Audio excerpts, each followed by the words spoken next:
From LPM, Louisville Public Media. Welcome to It Takes Energy, presented by Energy Transfer, where we talk all things oil and natural gas. Oil and gas drive our economy, ensure our country's security, and open pathways to brighter futures.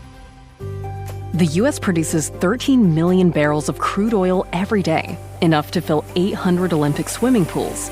But what is that oil used for? The gas we put in our cars is just the beginning. Nearly 50% of each barrel is refined into gasoline. Another 34% is refined into fuels like diesel and jet fuel. And the rest is used to make more than 96% of our everyday essentials, like the tennis shoes you wear, the cell phone you rely on, and medicines that help save lives. Look around, and you'll see the essential role oil and gas plays in our modern lives. Our world needs oil and gas, and people rely on us to deliver it. To learn more, visit ittakes.energy.com.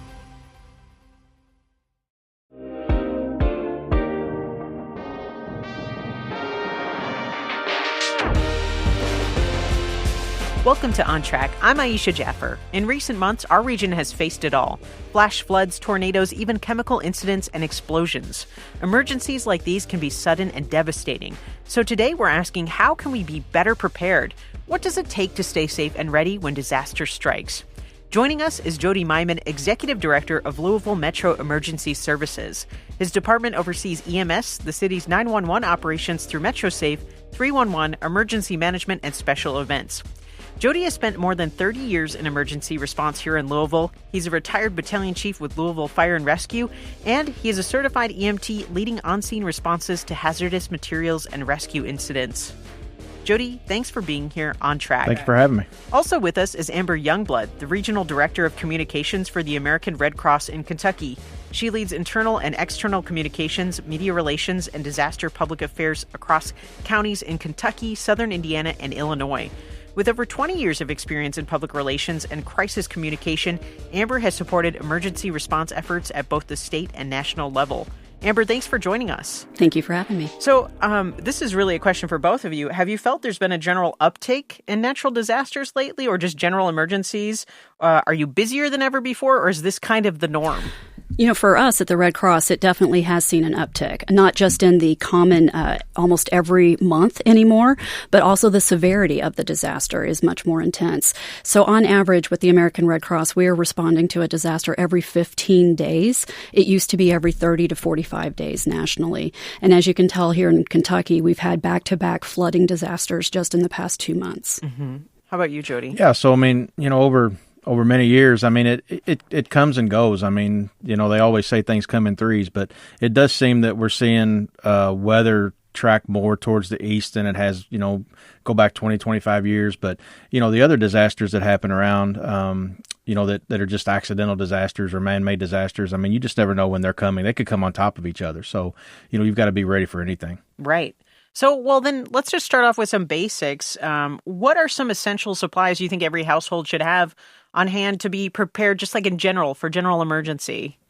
You know, the biggest thing is a way to get your information. How are you going to get it? You know, we had two tornadoes in a week just a couple weeks ago, and you know we got a lot of complaints that they couldn't hear the outdoor weather sirens, and it's just that it's an outdoor weather siren. You know, when we ask the people, you know, well, where were you at? Well, I was in my basement. Well, you're not going to. That's not designed to, you know, let you or make you aware of things in your basement. So, you know, how are you going to get that? Whether it's a weather radio, your phone, if it's charged, you know, and then prepare now. You know, prepare today for what could happen tomorrow. You know, weather's easy because for the most part it's predicted. Mm-hmm. But, you know, do you live by an interstate? Do you live by, you know, a train track? Do you live by an airport? Do you live by some type of facility that could have an accident? So, you know, that's one of the biggest things. But have that, you know, have a kit in your house and a go bag as well, so that, you know, if you have a kit in case you have to shelter in place, and then you have a go bag with things in case you have to evacuate. Yeah, and I want to get into go bags in just a minute. But Amber, do you have anything you'd want to add about just generally what you should have to be ready for any disaster in your home? In addition to the go bag, also having all of your prescription medications and contact information. People don't oftentimes think if they have to go quickly, do they have everything written down? It could be written down. It could be on a flash drive. It could be on the cloud, whatever that is. but having all points of contact as well as the immediate emergency provisions that you would need, and also not to forget your pets. A lot of times in that to-go bag, you want to add in things that are for your fur babies as well, because if you have to evacuate with everyone, you want to make sure that you have something. And we always like to say the rule of thumb is to have something that you can sustain you and your family for 3 days. I appreciate the use of fur baby as well, as an owner of one myself. Well, so go bags are really interesting, right? Because, well, first let's define what is a go bag, because I think some people are not aware of that term, and what are some of the essentials that we want to have in there. And maybe even, not to add like a triple question here, but I think it's all in one, like should you have one in your car at work, or is it just in your household? Our rule of thumb is to have one in your car as well. It doesn't have to be maybe as robust, but at least something that if you are out and about and you do have to make alternate plans, then you have something readily available. The non-perishable foods, the bottles of water or a gallon bottle of water, again, can openers, whatever that might be, but also basic first aid kit. Just simple little things, blankets, as well as, your pet items too, and having basic medications like your ibuprofen, whatever that might be as well. Jody? Yeah, I mean, you've got to pay attention to what weather emergency or whatever disaster, may dictate you leave your house as well. If it's a snow emergency, phone chargers or a shovel and sand. So if you get stuck in the snow, like she said, perishable food or non-perishable foods where you can use a can opener to eat it if you get stranded over, a long period of time. So flashlights with, extra batteries, I think we mentioned, but, it just depends on, what you and your family need for, up to potentially 3 days. So you also talked about, way to get information. So do you think like solar powered, like this is me getting like technical, but solar powered radio, your phone, maybe a backup charger, things like that as well? Well, we've almost gotten too reliable on our phones, right. In my opinion, because if you go a long period of time and you don't have power, you're not going to be able to charge it anyway. So, what kind of communication, whether it could be voice to voice with neighbors, maybe they've got a way, maybe they've got generator power, you can connect with them to try to, charge things. But, spare batteries for flashlights, for weather radios, you can always listen to, potentially AM radio to get emergency notifications out where we can actually dictate that and get it out to you. Yeah, I actually found walkie-talkies deep in my storage. Yep. That's also a way. Yeah, and you just, like I said, I mean, you got to be creative. Yeah. Especially where you live at too, because I think we've gotten too reliable on our cell phones. Yeah, I agree with that. And it was interesting to hear about like not hearing the siren, me myself being like, is that? I didn't know until I opened the door to take my dog and I was like, no, we're going. I always go outside just to make sure they're working and, everything's going well but yeah, you can't listen to it. You can't wait for it to hear it inside. Well, and Amber, you talked about pets too. So is there anything specific you think people should have on hand for pets in an emergency?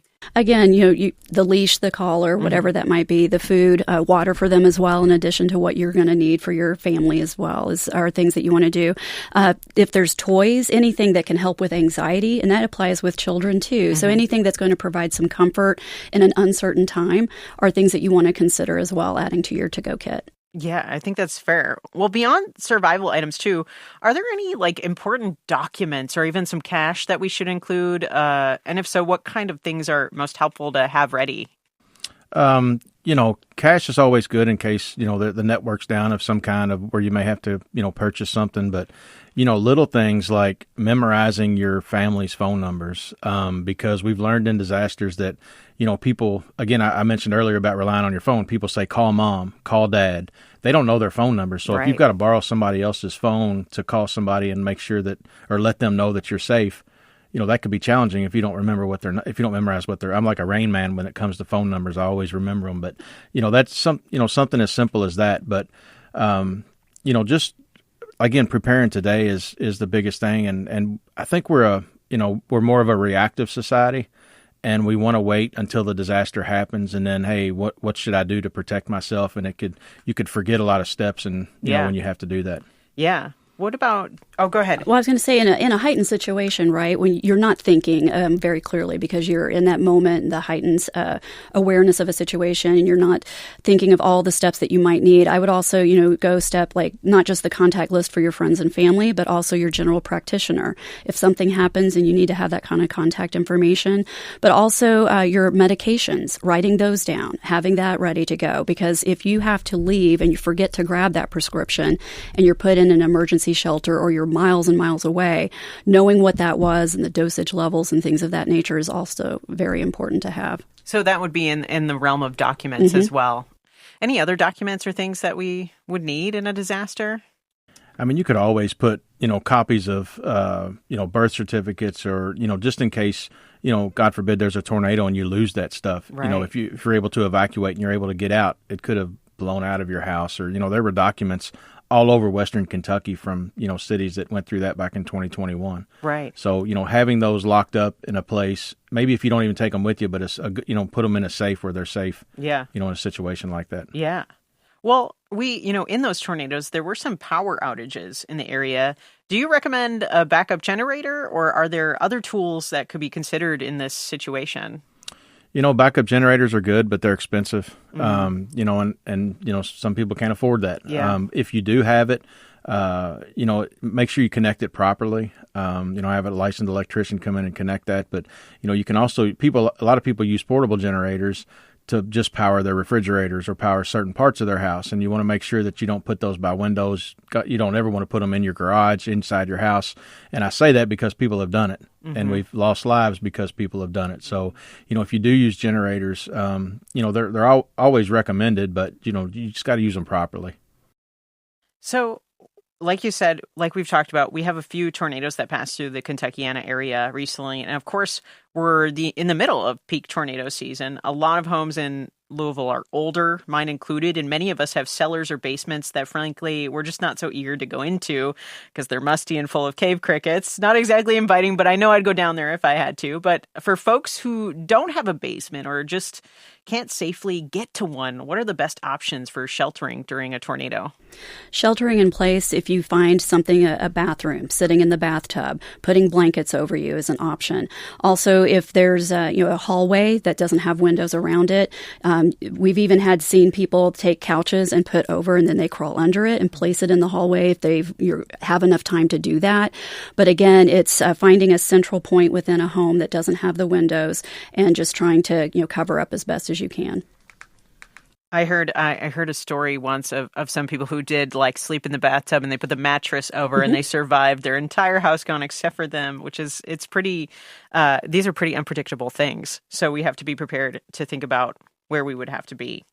So say you do have a cellar. If you do, is there anything that you would want to keep in there just in case a tornado hit or any disaster? In my imagination, I put a shovel down there because I was like, maybe I'll get pummeled in by all the rock or something like that. Is there anything like that we should think of? I think it goes back to what we mentioned earlier. I mean, 3 days worth of, stuff that you could, potentially have to stay down there in case, your house somehow collapses on top of it and you're safe down there, but it may take a few days for somebody to actually come and get you. So spare batteries and, maybe an air horn, where you can identify that you're down there, where you can, let people know that, hey, there's somebody viable down here and you need to come and get us.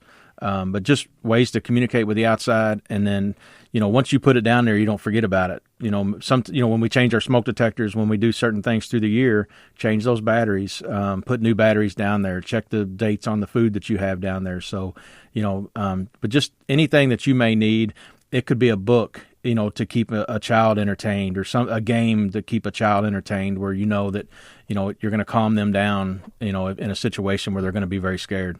Or take your go bag down there, it sounds like, is another option. Okay, what about those actually?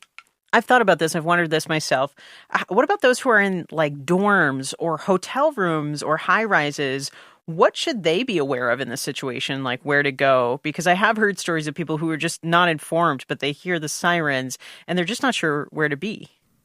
Those buildings should be doing some type of practice. Yeah. Or have, signage up where, hey, in case of a fire, you do this. In case of a tornado, you do this. So, but you've got to know that again before, those storms or those disasters hit. So, when you live in places like that, they should identify some type of location, that you could potentially have to go to. So it would be unique to that building? It could be, yes. It could be, okay. Yes.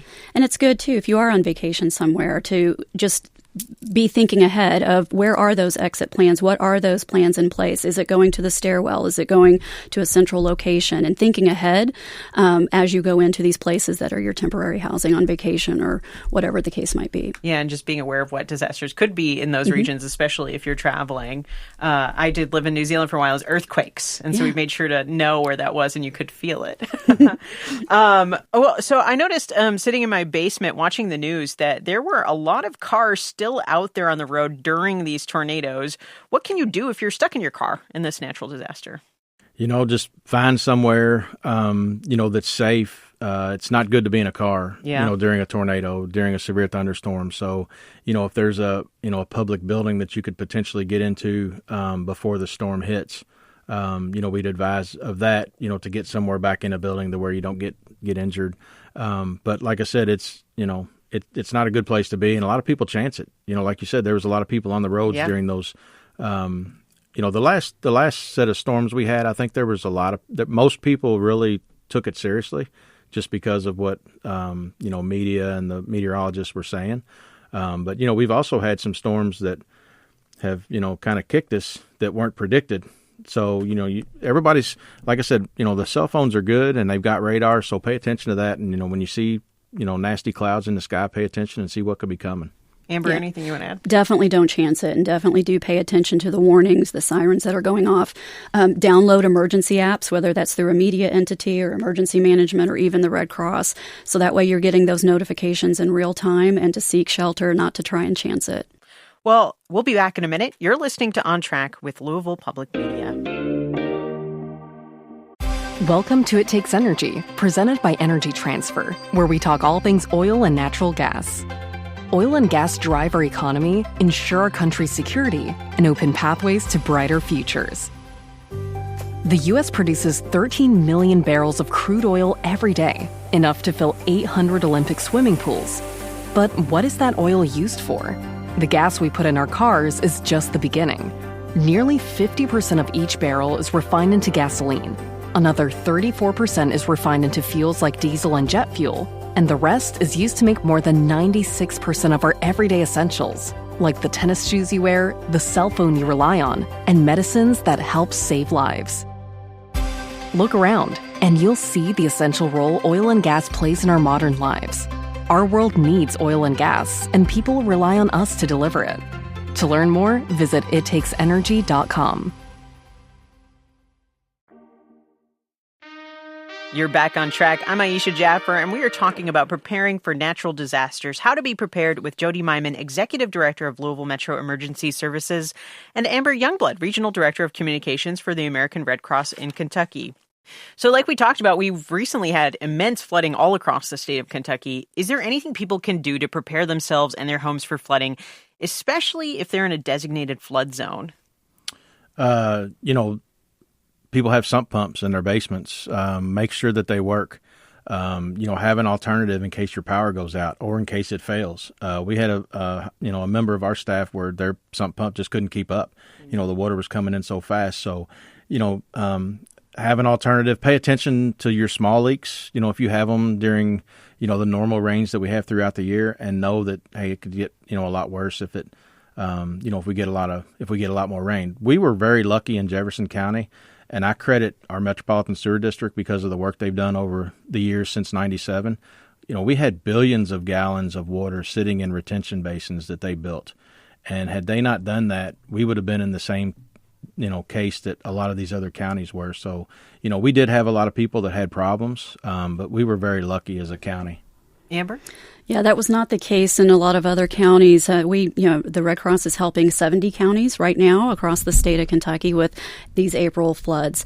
And so things that we, always say is just to pay attention, not to risk it. Of course, certainly not driving into it, but with your home itself, understand your roads, understand the road closures. At any one time, there were over 500 roads that were closed as a result of these floods. So if you get stranded, having those provisions on hand. If you can't get home, what are those alternate resources? Of course, we provide emergency shelters, but again, it's just planning, because it's not a matter of if something's going to happen, but when. And I think that just in the past few years, we've seen things not only be more reoccurring, but the severity of it, just like with these floods in April, have become. And you're talking about the roads, and I've seen that sign everywhere: turn around, don't drown. Can you explain a little bit what that means? So again, just a few inches, ankle-deep water can sweep a car away.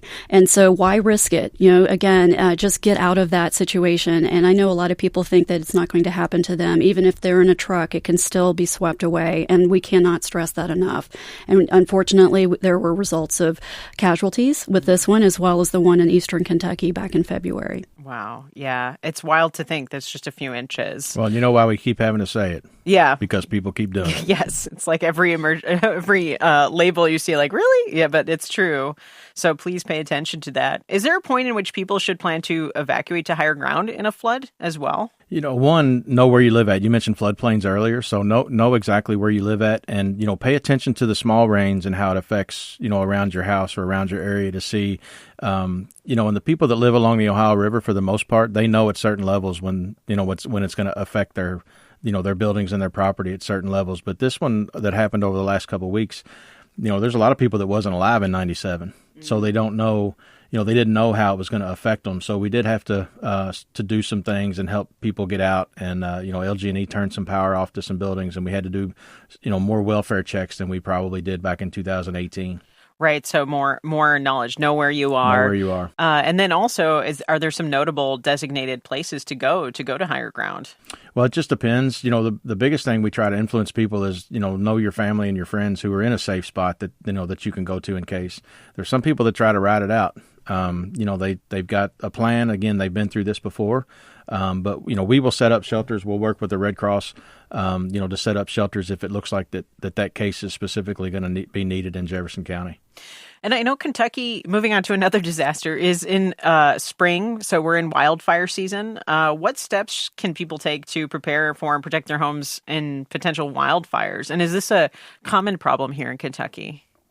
It is, but it's the same type thing. Know where you live at. Yeah. Looking out on the West Coast with the the LA fires. I mean, that was just completely horribly devastating. And we're more urban in Jefferson County, but as you go out further into the state, it is a lot more rural, and they do have a lot more forestry. So, and know where you're at.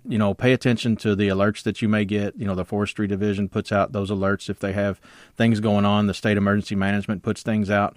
And then know where you can go. Know your exit routes.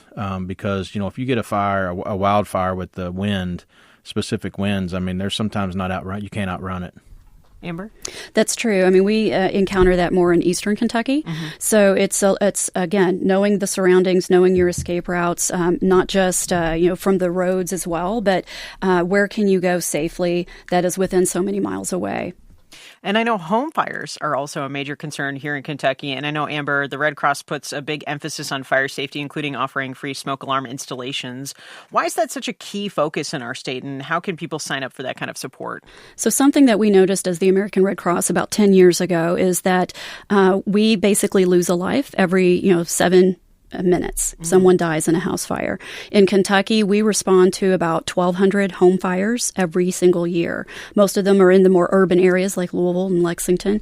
So what we have started is the home fire campaign, and that's where Red Cross volunteers will come to your home and provide home fire safety education, as well as install 10-year battery alarms. So we will go in and install those alarms, provide fire safety education, because on average, you only have 2 minutes to be able to escape outside of your house, and that's really not that long. Wow, that's wild. I'm thinking about all these different disasters, and my mom actually called me the other day to make sure I had insurance coverage and check that insurance coverage, which I hadn't thought about. Do you have any tips on what we should be looking for in our policies when it comes to disasters or emergencies? Just the potential disaster that you could, be harmed by. Making sure that you've got adequate coverage. On that. If you live in a multifamily dwelling, we always recommend renter's insurance because accidents happen and it may not be your accident. Right. It could be somebody else's. So, just making sure you've got the coverage to take care of, specifically what you may have to, need to be covered on. Something that's really important that I feel like we've sort of talked about throughout this conversation is being informed and having the information when emergencies or disasters are on the way. So what are some of the most reliable ways to get accurate, up-to-date information? Are there like specific tools or alerts that you recommend? For the Red Cross, we have an emergency app. Not only does it tell you about 12 different disasters, and you can hone in to your actual location, and it will show the popular disasters that happen in your area. So here it could be flooding and tornadoes, but also it provides real-time shelter information. So if for whatever reason you do have to evacuate, you can log on to that app and find out where the nearest resources are that can help you. So that's not just Red Cross, but also partner agencies. You can also be able to see and do interactive games with your children that teaches them in a more calm way how to prepare for disasters. So that way, when something happens, they've at least gone through it, and it gives practice runs as well in terms of just learning how to evacuate and be better prepared for disasters that are respective to your area. I have heard of families doing that, like a regular game of like collect everything you can get and get out the door, but also add the game of remembering phone numbers too. Yeah.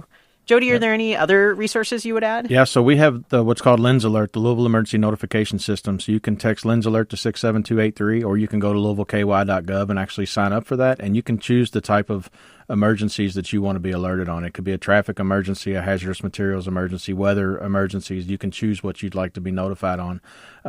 We've got over 77,000 people. We doubled the number of people we've had signed up over the last year. It was a goal of ours, but there's still a lot of people around that haven't signed up for it. So, be patient with those alerts if you do have them, because every severe thunderstorm warning, they've segmented those, a little bit smaller than like when I was growing up. So you may get a couple of them, through a storm, but, don't get frustrated with that. But we also have what's called the IPAWS, or the Integrated Alert, Public Alert and Warning System, that we can send out. It's that Amber Alert tornado warning so we have the ability to send that out from our 911 center in case we need to touch a certain group, for an evacuation or a shelter in place or something like that, depending on what's going on. That's great.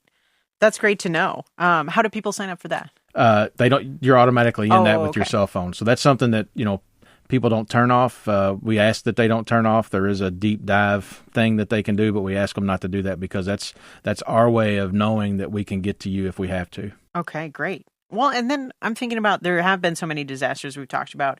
For folks who want to give back and help their neighbors during disasters, whether it's volunteering during emergencies or helping out in recovery, what are some of the ways they can get involved? With the Red Cross, there's always a need. And, we always need shelter partners as well, shelter volunteers. We call them disaster action team members. These are our volunteers that go at all hours of the day to respond to a home fire. So once we connect with the fire department, we are there to make sure that the immediate needs of like clothing, food, and shelter are being met. And if they aren't, then we can provide them alternate resources while they're on their road to recovery. So those are two areas. We're always looking for logistics and mass care. So with larger operations, we need volunteers to drive food and material resources to set up shelters. There's always a need, and they can call 1-800-RED CROSS for more information. Jody? Yep. And we just ask that they get, with a reputable volunteer organization. They don't freelance. Obviously, you're going to want to check on your neighbors and the people that live down the street and the family members. But we don't recommend taking chainsaws down the street and opening streets up, because there could be live power lines down. But we just ask that if people want to volunteer, like she said, we get it. You get with a reputable volunteer organization. So, and one other thing, of just thinking about resources, if someone is affected by emergency or disaster, what's the process for getting help from Red Cross or even FEMA? Or are there other resources people should know about for disaster relief and recovery? Yeah, so we've got a process. What happens, over the last couple of weeks is we send our teams out to do damage assessments.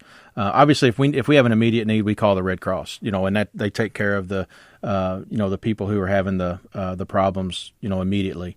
But we have a process. We put in all the information through an app that goes to Kentucky Emergency Management, and then they keep a database that lets FEMA come in, take a look at that, and make sure that we're qualified for that individual assistance. Amber? And same, we work in close partnership with emergency management, making sure we have shelters ready on standby, and the human resources too whenever a need arises.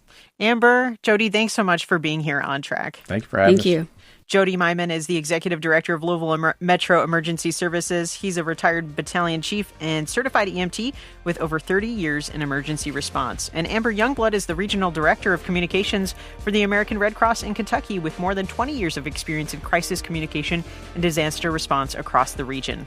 On Track is a production of Louisville Public Media. The On Track production team includes Michelle Tyreen Johnson, Alex Biscardi, and Laura Ellis. Our music is by Kojin Tashiro.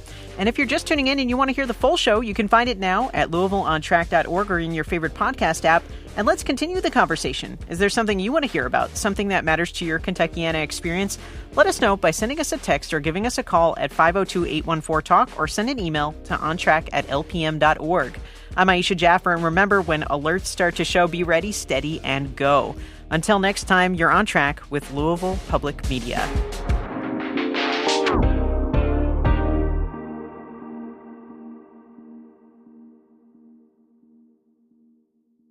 Welcome to It Takes Energy, presented by Energy Transfer, where we talk all things oil and natural gas.